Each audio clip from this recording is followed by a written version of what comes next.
ใจเฝ้าอะไรนงคานปานสีวา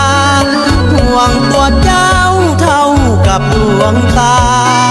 หักทอฟ้านั้นสากับขี้ดินยามนอนหรือก็บ่เป็นอันนอนเลิกคอนเป้าแต่ห่วงทวินตื่นขึ้นมาอยากเห็นหน้ายุพินกอดยามกินหรือมันก็กินบ่ลงพะวงหลงในคนดีบ่มี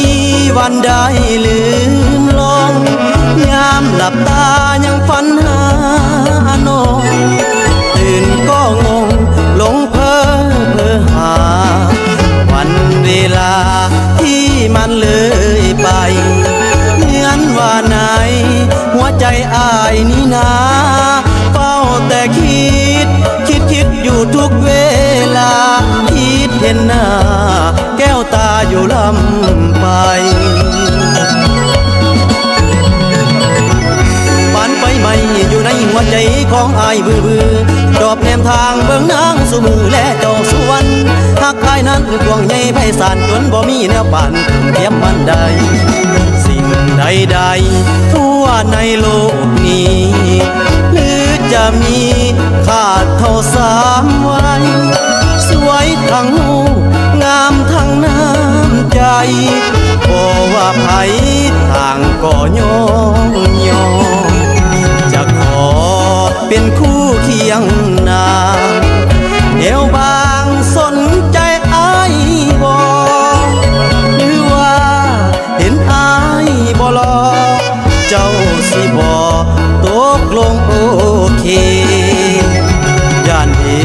ย่านว่าคนไข้